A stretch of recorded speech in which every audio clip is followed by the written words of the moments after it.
আসসালামু আলাইকুম। সুপ্রিয় শ্রোতামণ্ডলী, বাংলাদেশে ভাস্কর্য স্থাপন সম্পর্কে ড মিজানুর রহমান আজহারী হুজুর সরকারকে কিছু চমৎকার পরামর্শ দিয়েছেন, যা আমি আপনাদেরকে হুবহু পড়ে শোনাচ্ছি। হৃদয়ে অমর হোক ভাস্কর্যে নয়, ভাস্কর্য শিল্প এটি অমুসলিমদের কৃষ্টি সমৃদ্ধ একটি শিল্প বা কলাকৌশল। কোনো ব্যক্তি যতই সম্মান আর মর্যাদার অধিকারী হোক না কেন, তার স্মৃতি সংরক্ষণের জন্য মূর্তি বা ভাস্কর্য তৈরি ইসলামে বৈধ নয়।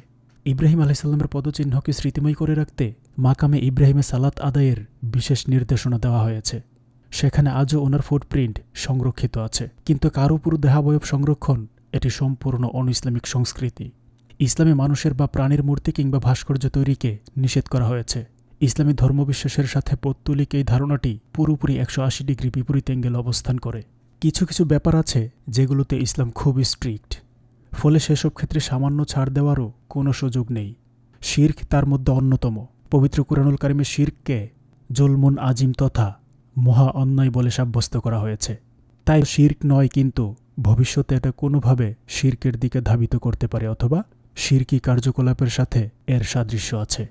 এমন জিনিসকেও ইসলামে হারাম করা হয়েছে। ভাস্কর্যের ব্যাপারটিও ঠিক এমন। পৃথিবীতে নূহ আলাইহিসসালামের জামানায় সর্বপ্রথম শিরকের উৎপত্তি হয় ঠিক এভাবেই। সেই জনপদে অত্যন্ত আল্লাহভীরু 5 জন ব্যক্তি ছিলেন। তাদের মৃত্যুর পর শয়তানের প্ররোচনায় প্রথমত তাদেরকে স্মরণ করার উদ্দেশ্যে সেই জনপদের লোকেরা 5টি ভাস্কর্য তৈরি করে, এবং পরবর্তীতে তারা আল্লাহ তাআলাকে বাদ দিয়ে তাদের উপাসনা শুরু করে দেয়। আর এভাবেই পৃথিবীতে শিরকের সূচনা হয়। প্রাচীন গ্রিক ও রোমানরা ভাস্কর্যের মাধ্যমে বিখ্যাত ব্যক্তিদেরকে স্মরণীয় করে রাখতে চাইত, যাতে পরবর্তী প্রজন্ম তাদেরকে ভক্তি ভরে স্মরণ করে। এভাবে গোটা দুনিয়াব্যাপী অনেক ভাস্কর্য তৈরি করা হয়েছে, কিন্তু এই ভাস্কর্য কি তাদের সবাইকে জনমনে ইতিবাচক ইমেজ এনে দিতে পেরেছে? আসলে মানুষ স্মরণীয় হয়ে থাকে তার কর্ম দিয়ে। কর্মগুণে মানুষ মরে গিয়েও বেঁচে থাকে মানুষের অন্তরে। যেমন ধরুন, হিটলারের ভাস্কর্য আছে, ফেরাউনের মমি আছে, কিন্তু তাদের জন্য আছে সবার ঘৃণা। অন্যদিকে আল্লাহর রাসূল সাল্লাল্লাহু আলাইহি ওয়াসাল্লাম এবং 4 খলিফার ভাস্কর্য নেই, এমনকি কোনো ছবিও নেই, কিন্তু 1000 বছর পরেও বিশ্বব্যাপী তাদেরকে মনে রেখেছে, মনে প্রাণে তাদের আদর্শ হৃদয়ে ধারণ করেছে।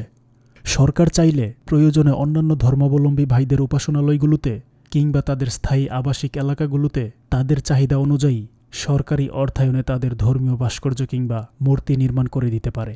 এতে কারো কোনো সমস্যা থাকার কথা নয়, কিন্তু সংখ্যাগরিষ্ঠ মুসলিম দেশের অধিকাংশ ধর্মপ্রাণ মানুষ এবং গ্রহণযোগ্য আলেম ওলামাদের মতামতকে উপেক্ষা করে পাবলিক প্লেসে এভাবে ভাস্কর্য স্থাপন কোনোভাবেই যৌক্তিক হতে পারে না।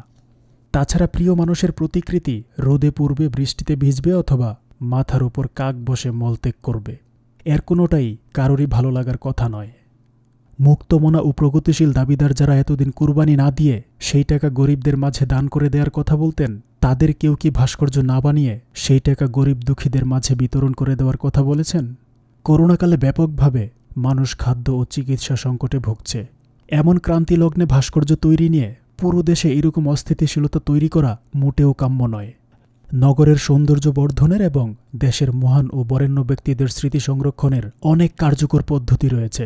আমরা চাইলেই ন্যাশনাল হিরোদের নামে আন্তর্জাতিক মানের বিশ্ববিদ্যালয়, উন্নত মানের লাইব্রেরি, গবেষণাগার, সড়ক সেতু research centre, institute, charity foundation ইত্যাদি নির্মাণ করতে পারি, অথবা তাদের কর্মের উপর নির্মিত তথ্যবহুল ডকুমেন্টারি, আন্তর্জাতিক মানের ওয়েবসাইট, রিসার্চ গ্র্যান্ট কিংবা রাষ্ট্রীয় পৃষ্ঠপোষকতায় জাতীয় সেমিনার, সিম্পোজিয়াম ইত্যাদির উদ্যোগ নিতে পারি।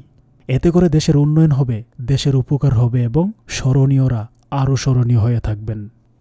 সুপ্রিয় দর্শক মণ্ডলী, আমি ব্যক্তিগতভাবে মনে করি, যদি সরকার এই পরামর্শ গ্রহণ করে, তাহলে নব্যসৃষ্ট এই মহাসংকটময় পরিস্থিতির একটা সহজ সমাধান হয়ে যাবে ইনশাআল্লাহ। আপনার কি মনে হয়? কমেন্টে জানাতে ভুলবেন না।